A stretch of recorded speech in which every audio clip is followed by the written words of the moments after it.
Now there were 4 men with leprosy at the entrance of the city gate. They said to each other, "Why stay here until we die?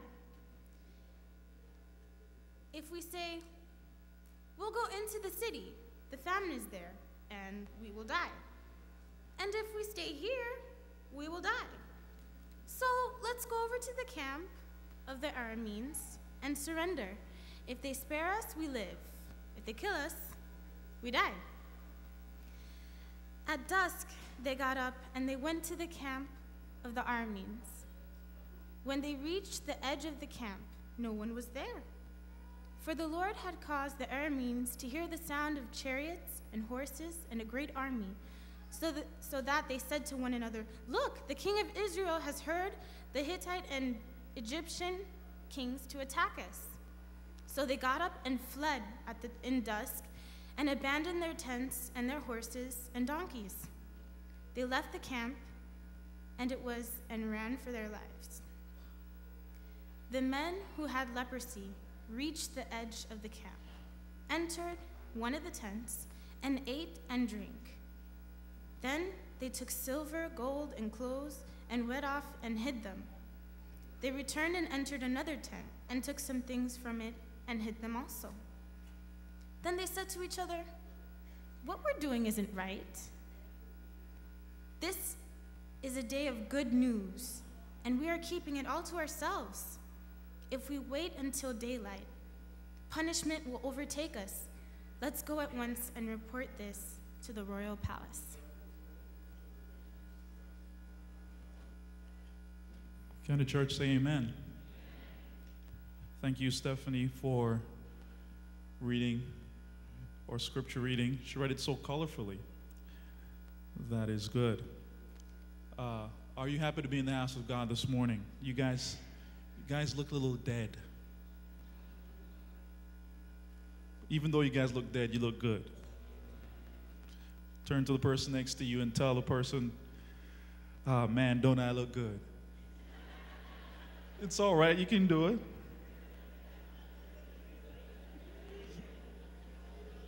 Then tap yourself and say, "Self, God made me this way."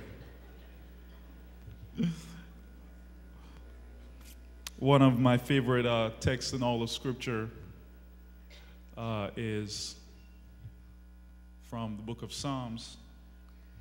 And David says, "Better is one day in your house than 1,000 elsewhere." And when you actually think about the passage of Scripture, it is actually, if you think about more what David is speaking about, he's not only talking about being in the house of the Lord, but he's also referring to being in the presence of God. Better is one day in the presence of God than anywhere else. And it's better for us to be in the presence of God, because by being in the presence of God, we are in heaven. Everyone have a taste of what heaven will be like? Just enter into the presence of God. So I ask you again, are you happy to be in the presence of God this morning? Amen.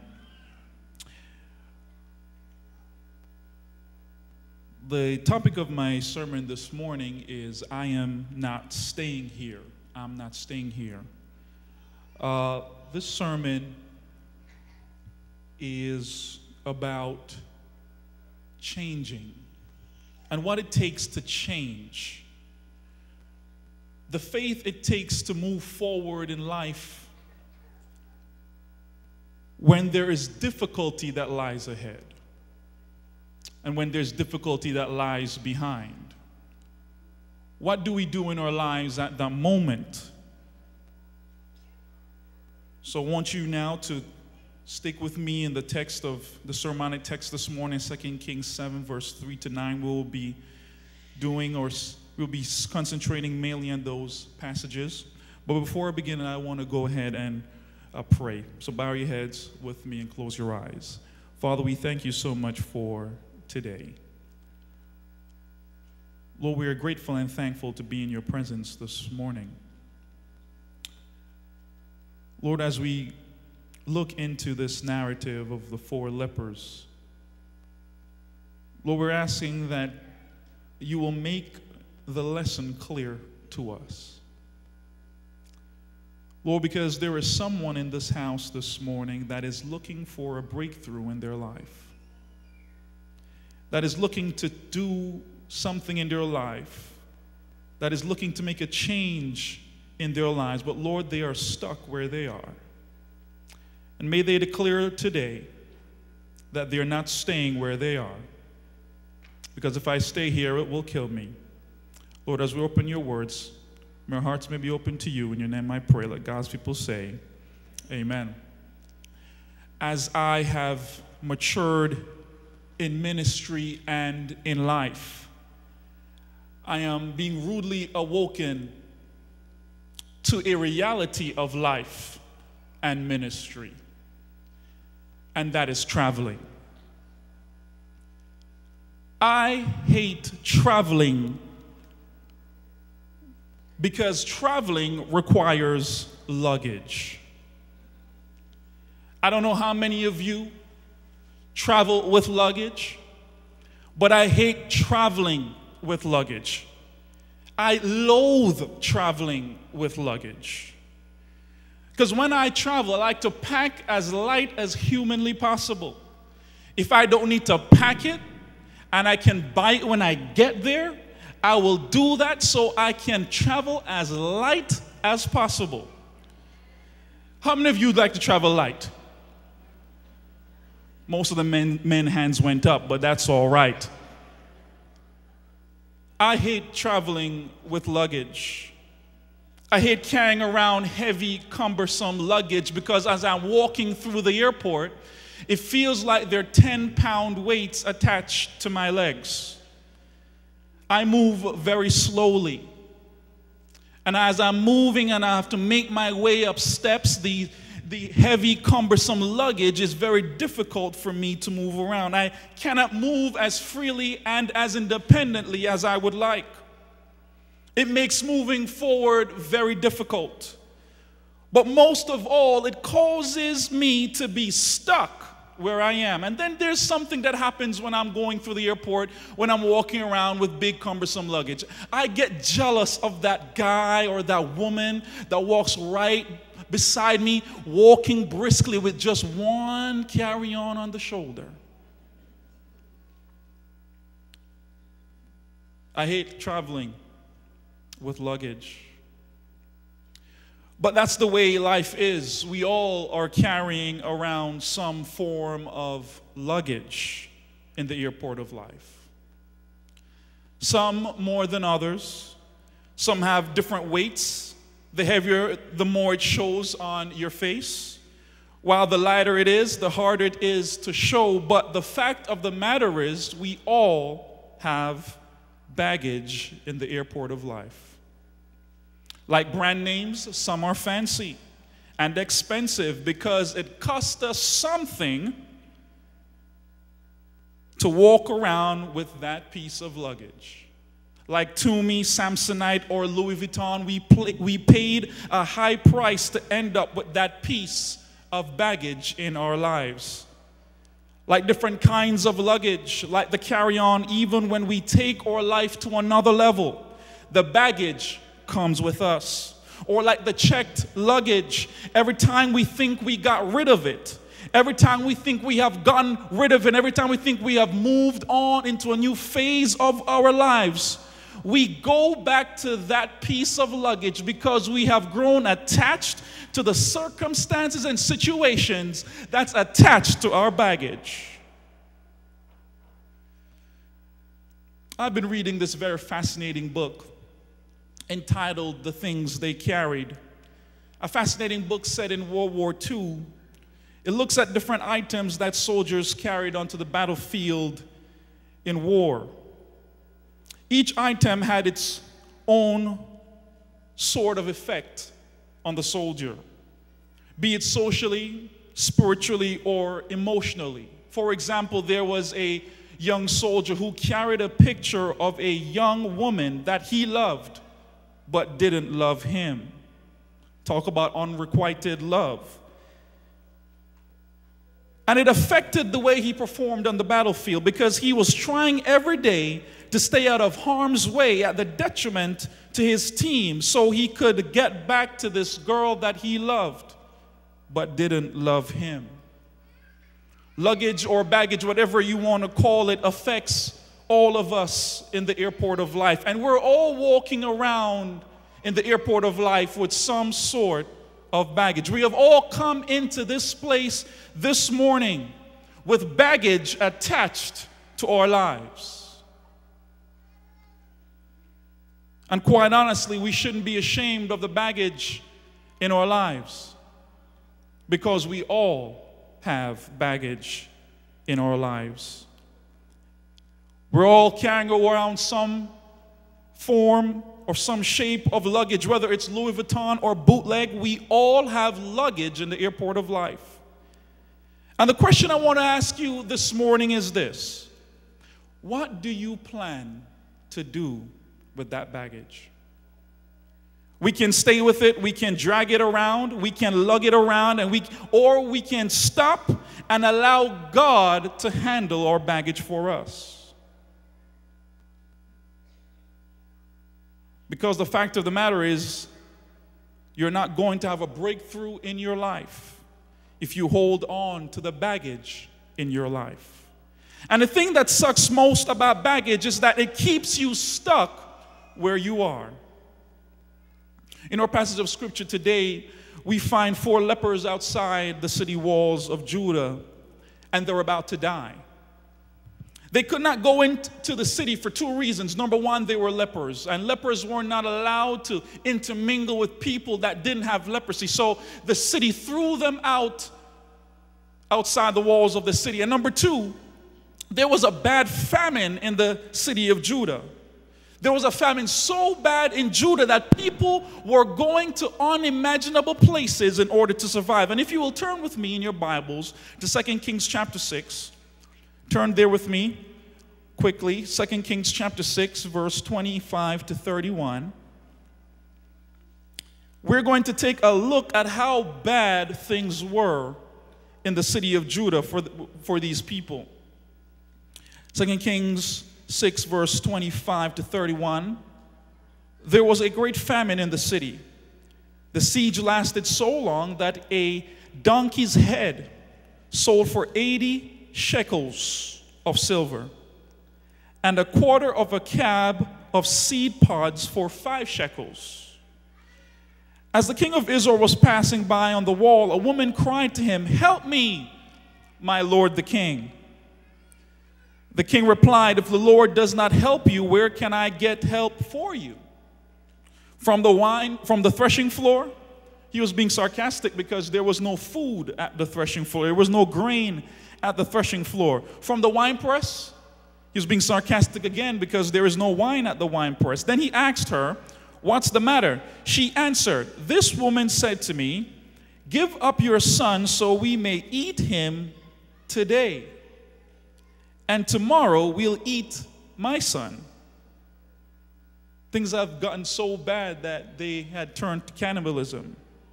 "The next day I said to her, 'Give up your son so we may eat him,' but she had hidden him." When the king heard the woman's words, he tore his robes. As he went along the wall, the people looked, and there underneath he had sackcloth on his body.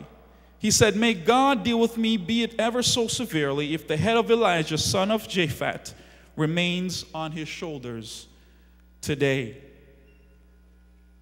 When we're in difficult situations and we are forced with our backs against the wall, we will turn to unimaginable things in order to survive.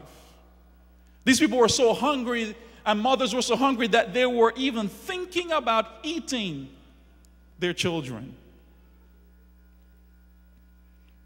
But sometimes we resort to unimaginable places in order to survive with the emotional, physical, spiritual toll of our baggage. During our recession, many people lost their homes, many people lost their jobs, many people became homeless, and they had to resort to unimaginable places in order to survive. But maybe you didn't lose your home. Maybe you didn't lose your job. Maybe you didn't become homeless, but maybe you had to resort to unimaginable places in other areas of your life in order to survive. Maybe you didn't have to deal with losing your home or losing your job, but maybe spiritually you went so far from God that you resorted to cutting off all things associated with church in order to survive with your guilt of sin. Maybe you went through a bad breakup and resorted to getting into another relationship to survive the emotional toll. Maybe financially things got so bad that you resorted to stealing in order to survive. Maybe you couldn't fit in at school, so you resorted to compromising your character with the wrong company of friends in order to fit in. I don't know what you've resorted to in order to survive, but what I do know is this, that you're not happy staying where you are. Today, someone in this house of worship is searching for a breakthrough because you are fed up with where you are, whether it's spiritually, physically, or emotionally.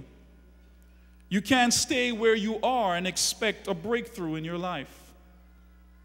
So here are 2 steps to reaching a breakthrough in your life.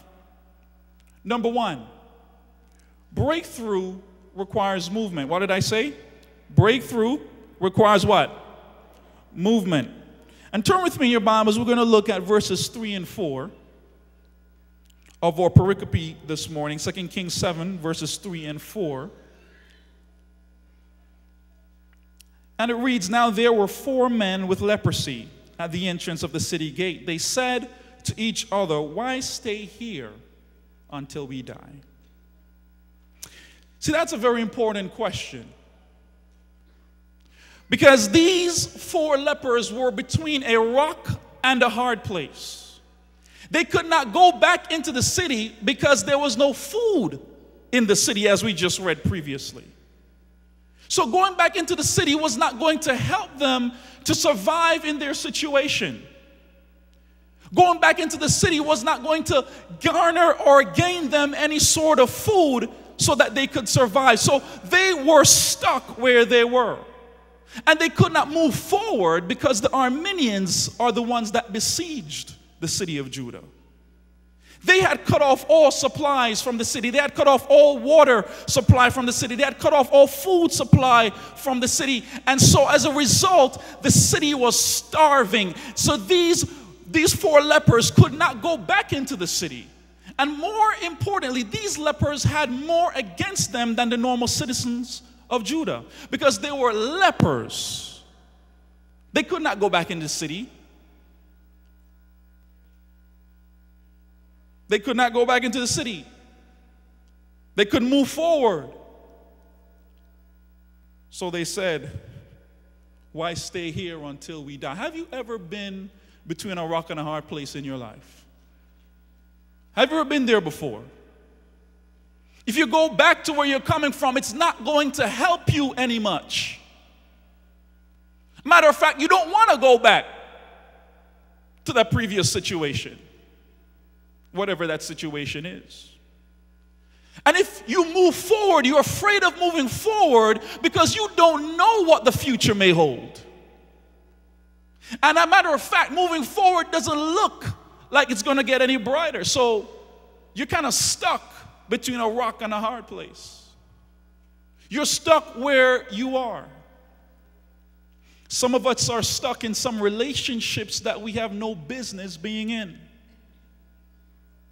Some of us are stuck in some careers that, quite honestly, we want to get out of because we're unhappy in it. But I can't leave my career. I can't leave my job right now because the job market is scarce. I can't go out and look for another job because I don't know if I'm going to get another job. Many of us have faced or are facing some things right now that are causing us to be stuck where we are. And the question is this morning, are you going to ask yourself the question, like these 4 lepers, why stay here until we die? Because some of us are stuck in some situations that is sucking the lifeblood out of us. Some of us are stuck in some situations that is killing us slowly.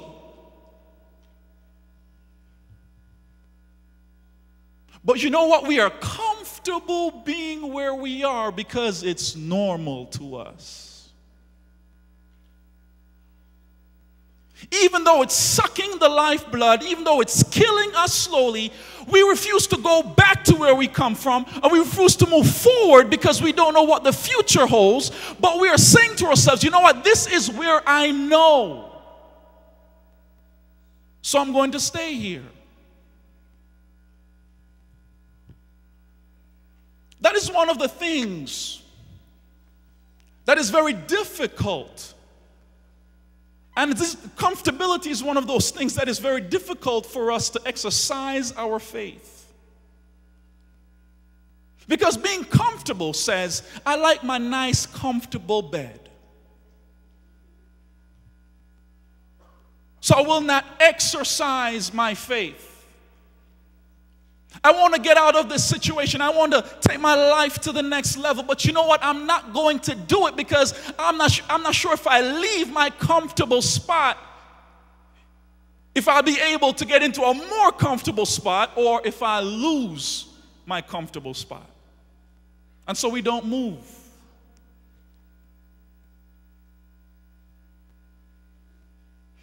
But one of the things that you will have to understand about these 4 lepers that I liked is that they made a decision.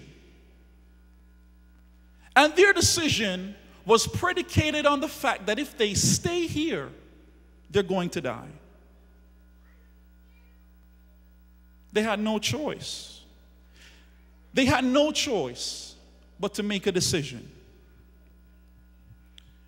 And if you go with me to verse 4, it says, if we say we'll go into the city, the famine is there, and we will die. And if we stay here, we will die. So let's go over to the camp of the Arameans. Let's go over to the camp of the enemy and surrender. If they spare us, we live. If they kill us, we die. Sometimes moving forward means that we'll have to revisit some hurtful situations. Sometimes moving forward means that we're going to put ourselves in harm's way. Sometimes moving forward means that we don't know what's going to happen.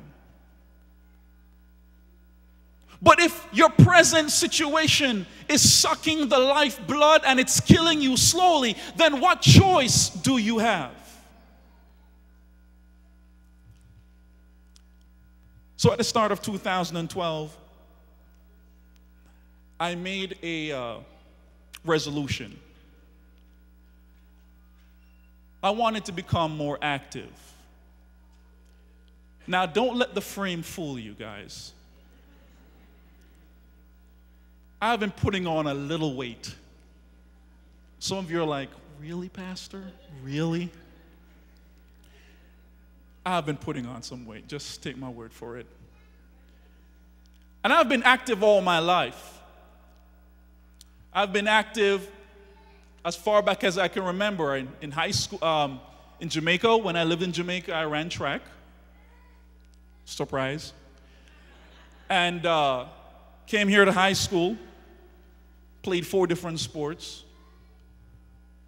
went to college, played intramural flag football, basketball, soccer, the occasional volleyball. But everything kind of went downhill when I went to graduate school.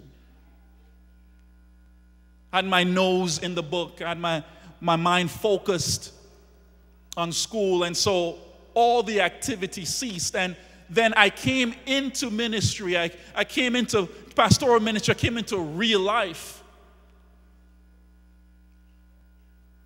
And I realized, and it hit me one day when I was walking up a flight of stairs. When I got to the top, I was winded.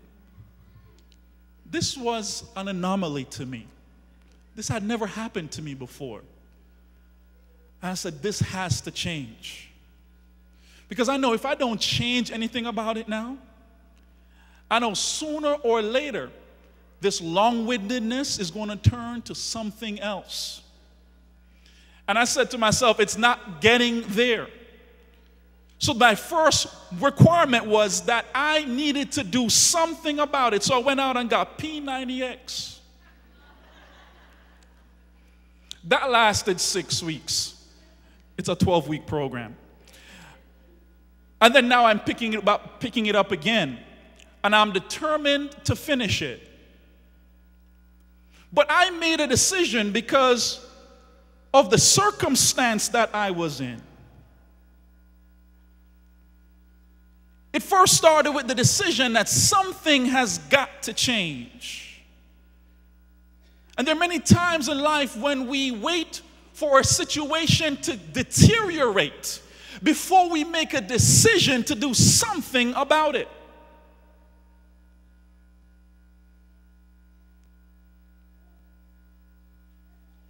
And so, lesson number 1, breakthrough requires movement. We first have to realize that if something is going to change, we have to move. Step number 2, breakthrough requires faith. Breakthrough requires what? Faith. Look with me in verses 5 through 7. At dusk, they got up and went to the camp of the Arameans. When they reached the edge of the camp, not a man was there, for the Lord had caused the Arameans to hear the sound of chariots and horses and a great army, so that they said to one another, "Look, the king of Israel has hired the Hittite and Egyptian kings to attack us." So they got up and fled in the dusk and abandoned their tents and their horses and donkeys. They left the camp as it was and ran for their lives. Let's be mindful that these 4 men weren't the only lepers outside the city walls. There were other lepers as well. There were a lot of other lepers outside the city walls, but only 4 lepers decided to take a step of faith. Only 4 lepers decided to take a step of faith. And usually a step of faith is only taken by a few of us. But they decided to take their step of faith because they refused to stay where they were. Many of us will say that we want a breakthrough in our lives. Many of us will say, you know what, I want to have a better career. Many of us will say, I'm going to get my relationship with God together. Many of us will say that, you know what, I'm going to start working out more now. Many of us will say, I'm going to spend more time with my children. Many of us will say a lot of things, but many few will do it.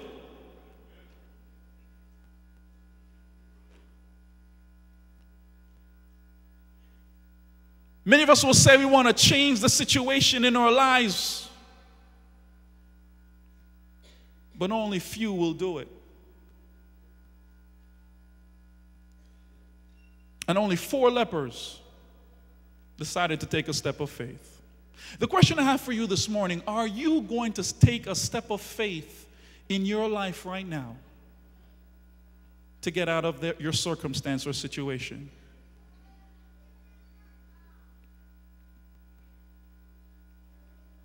These 4 lepers woke up and went. Can you imagine as they walked towards the Aramean camp, they were nervous because this could be the last day they would be alive.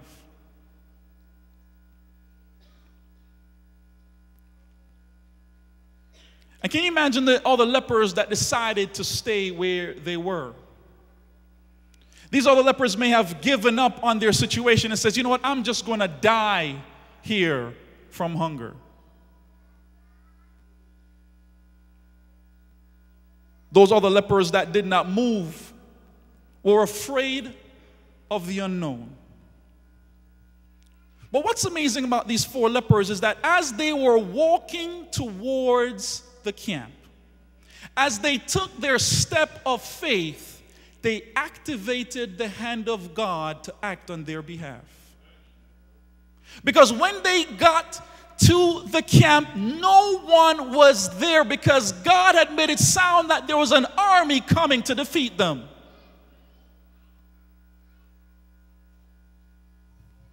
I thought somebody would have said amen. When you think about it, when we decide to move in faith, we force God to act on our behalf. We force God to move in our situation. We force God to do something on our behalf, because by us moving, God says, now I finally got you to trust me. I will do something about it. I'm finally going to do something about it because you have finally trusted me to do something about it.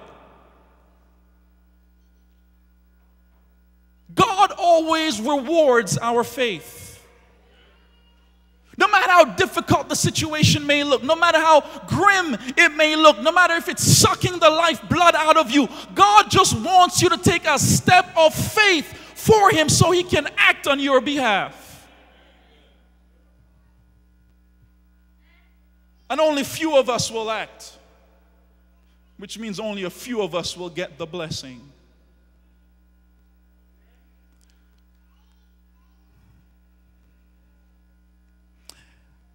Has anyone ever watched the movie Jumping the Broom? Only a few people said yes. Yes, yes, yes. We aren't allowed to watch the movies. But don't be ashamed. Some of us do. Jumping the Broom. Do you know one of the producers of that movie is a Seventh-day Adventist? And let me tell you about his story. You ever heard about Devin Franklin?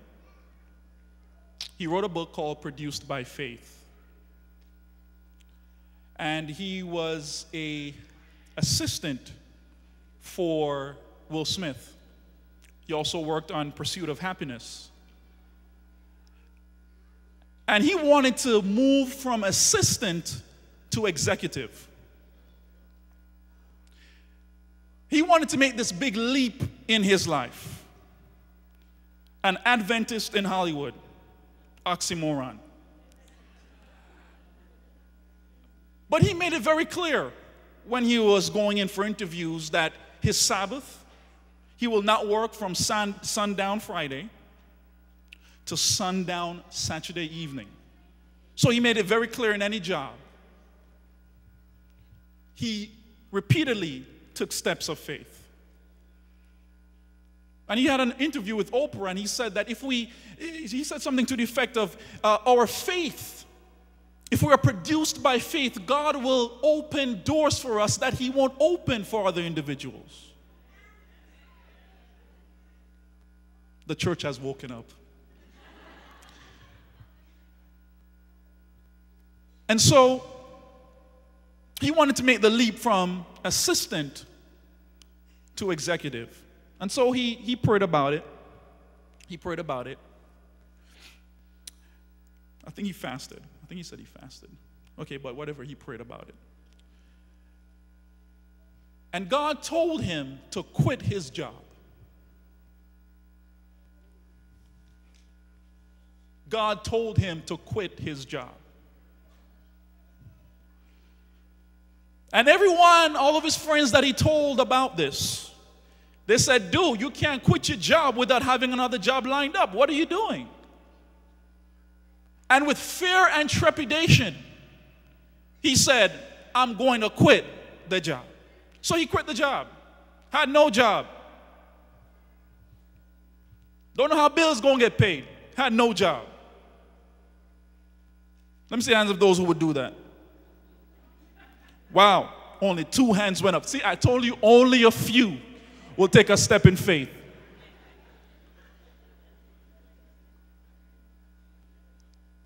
And so, he quit the job, didn't have a job.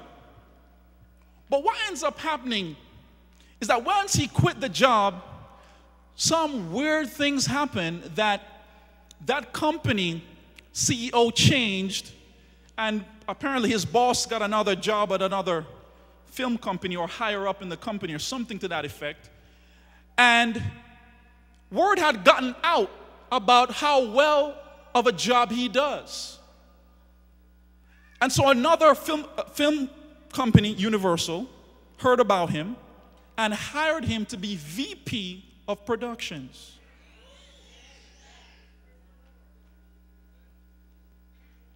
When we step in faith, we activate the hand of God on our behalf. Some of us are in some situations right now, or some of us aren't in any situations, but we want to take another level. We want to take another step in our lives, but we're fearful to do it. And all God is saying is just take the leap of faith and I'll handle the rest. So lesson number 2, breakthrough requires faith. Now, check out the outcome of these 2 steps. Number 1, remember, breakthrough requires what? Movement. Number 2, breakthrough requires what? Faith. Now, this is the outpouring of God after we take these 2 steps. Number 3, breakthrough comes with blessing. Go with me to verses 8 and 9 of chapter 7. The men who had leprosy reached the edge of the camp and entered one of the tents. They ate and drank and carried away silver and gold and clothes and went off and hid them. They returned and entered another tent and took some things from it and hid them also. Then they said to each other, we're not doing right. This is a day of good news, and we're keeping it to ourselves.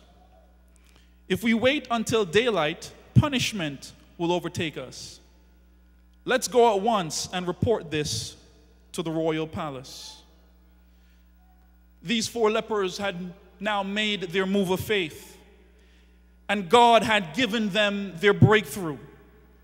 And in that breakthrough that God gave them was blessing that saved their lives, because these 4 lepers were on the verge of death, and they made a step of faith, and God rewarded them with blessing. One of the most interesting things about this passage is that God blesses any and everyone. Because remember, these lepers were seen as the lowest people in society. But because they took a leap of faith, God blessed them anyway. The blessings of God aren't left aside for certain people. They aren't left aside for the most spiritual individuals. They aren't left aside for the wealthy. They aren't left aside for people that taunt or tote their Bible. They aren't left aside for people who have a bad life. They are left aside for everyone who is willing and is able to trust God and is willing to take a step of faith.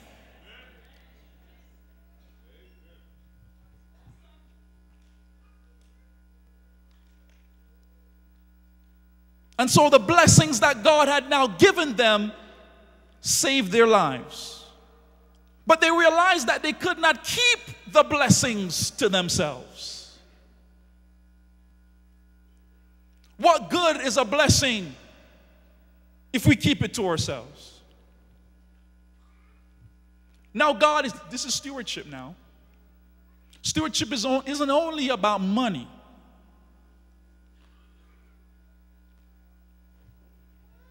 God says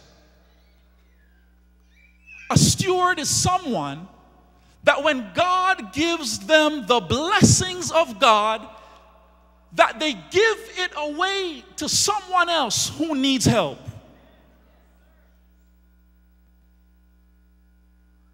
We have to become a conduit of blessings that flow through us so that God can give us more blessings to bless more people. Because if the blessing stops here, God ain't going to give you no more blessings.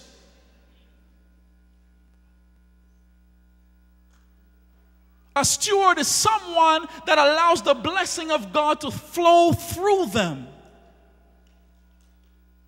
So these 4 lepers could not keep the blessings to themselves. But church noticed who they shared the blessings with. Notice who they shared the blessings with. If you remember, they were thrown out of the city because they were lepers. And they ended up sharing the blessings that God gave them by sharing it with the very people that threw them out of the city. When God brings you to your breakthrough, God might tell you to share that blessing with people that may have hurt you in the past. God may tell you to share that blessing with a company that fired you sometime in the past. God is telling you your blessings are here to give me renown. The blessings I give you are here to give me testimony. It's to give me glory. It's not to glorify you, but it's to glorify God who gave the blessings to you.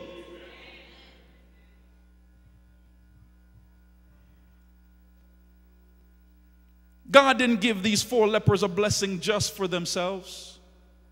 And God isn't going to give you a blessing just for yourself. But He gave them the blessing in the camp of the Arameans for God to save the nation of Judah. Notice the blessing was bigger than them. Which means the blessing that God is about to give you once you step out in faith, the blessing that He's going to give you is bigger than you. And so we can't keep our blessing or we can't keep our breakthrough to ourselves. Because regardless of your baggage, regardless of your hurt, regardless of your envy, regardless of your pain, regardless of your situation, regardless of the baggage you walk around with, God blesses you to bring glory to His name. It's not about you, it's all about Jesus. It's about God giving you a breakthrough so you can move from where you stand and bless someone in the process, because you've got to let go of your baggage in order to move, in order for God to take a move in your life, and in order for God to give you a blessing. You will not be ready for that new experience in your life if you don't make the declaration that says, I'm not staying here. You will miss that new opportunity if you keep holding on to the baggage in your life. You won't be able to take your life to the next level if you keep holding on to that emotional hurt that you have suffered. You will not be able or be ready for Mr. or Mrs. Right if you hold on to the hurt from the past. You will not be ready for a new or better career opportunity if you are not willing to let go of your old career. You will not be ready for college if you keep holding on to high school. You will not be ready for the love of Jesus if you keep holding on to the guilt and baggage of your sins. You will miss out on the blessings that God has in your life if you're not willing to let go of your baggage and move from where you stand. So today, are you willing to let go of your baggage? Are you willing to let go of the hurt? Are you willing to let go of your pain? Are you willing to let go of your situation and give it to Jesus so that you can move from where you stand and experience the blessings that God has for you? If you believe that today, you have to declare in your life, I'm not going to stay here, because if I stay here, it will kill me. I don't know what kind of baggage may be causing you to be stuck where you are, but a breakthrough is on the way. A breakthrough is on the way. If you will only move And if you only step out in faith and declare in your life, I am not staying here. Because if you stay where you are, it will kill you. It will kill you. How many of you believe the Word of God this morning? How many of you believe the Word of God this morning? Has the Word of God spoken to you this morning?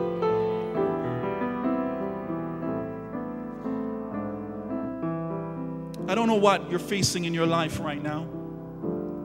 I don't know what you want to do in your life at this moment. I don't know what God is calling you to do, but you're afraid to make that step of faith. I'm telling you right now, you've got to make the move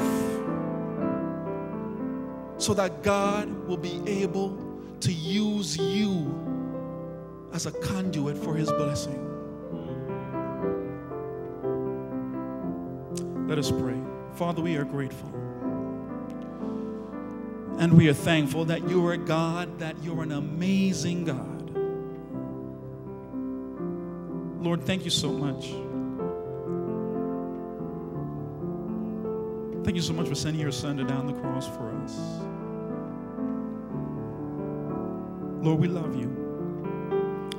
And Lord, as we think about our lives, as each person is sitting here, we all have some luggage attached to ourselves. But some of us refuse to let go of that baggage because it's comfortable. But God, you're saying, I am willing to heal you of your baggage if you're only able to let go of it and move in faith, so that I'll be able to rescue you and give you a blessing. Lord, as we leave these doors now, may your people be continually blessed this week. That whatever you do for them this week, that they'll be able to share that with someone else who doesn't know about you. In your name I pray, let God's people say, amen.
grace of our Father, Lord Jesus Christ, be with you as you leave this place. Amen.